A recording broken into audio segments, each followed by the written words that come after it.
আর কোনোদিন আমরা যদি চাই এই লাশের চেহারা দেখতে, কোনোদিন কেউ পারবে না। এজন্য আপনাদেরকে বলে যাই, আমাদের দাদা ছিল, আজকে আমাদের দাদা দুনিয়াতে নাই। আমাদের নানা ছিল, আজকে দুনিয়াতে আমার নানা নাই। অনেকের বাবা দুনিয়ার জমিনে ছিল, আজকে আমাদের বাবা অনেকের হারায় গেছে। এজন্য আপনাদেরকে আমি এই জানাজা থেকে একটা মেসেজ দিয়ে যেতে চাই। যারা আজকে মনে করতেছেন যে দুনিয়ায় আমার জন্য আসল, এ দুনিয়ায় আমার, এ দুনিয়ায় আমার, আল্লাহ তাআলা বলতেছেন আমাল হায়াতুদ দুনিয়া ইল্লা মাতাউল গুরুর, যে দুনিয়াটা হচ্ছে একটা ধোঁকা, এ দুনিয়ার সব কিছুই ধ্বংস হয়ে যাবে। আমাল হায়াতুদ দুনিয়া ইল্লা মাতাউল গুরুর, যে দুনিয়াটা ধোঁকা।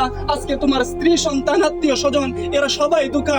এজন্য মুহতারাম হাজরিন, দুনিয়ার মুখ থেকে আজকে আমরা আমাদের চেহারা, আমাদের দিল, আমাদের কলব আজকে আমরা আল্লাহর দিকে ফিরাইয়া দেই। যে জিন্দেগিতে যত গুনাহ করছি, আজকে এই জানাজা থেকে আমরা প্রতিজ্ঞা করতে চাই আর গুনাহ করব না। যেই কবরে আমাকে যেতে হবে, সেই কবরে আমাকে একা থাকতে হবে, আর গুনাহ করব না। এই প্রতিজ্ঞা করে যদি আমরা এই জানাজা থেকে যেতে পারি, ইনশাআল্লাহ এই জানাজা আমাদের জন্য সফলতা বয়ে আনবে। সুবহানাল্লাহ। এজন্য কথা আর লম্বা করার কোনো প্রয়োজন নেই। অনেকেই আত্মীয় স্বজন আছে, তারা কথা বলবেন। এই জানাজাই হচ্ছে আমাদের জন্য সবচাইতে বড় সবক, কথা ঠিক না? আল্লাহ তাআলা আমাদেরকে যে কথাগুলো বলছি সকলকে বোঝার তৌফিক দান করুক। সকল বলে আমিন। আসসালামু আলাইকুম।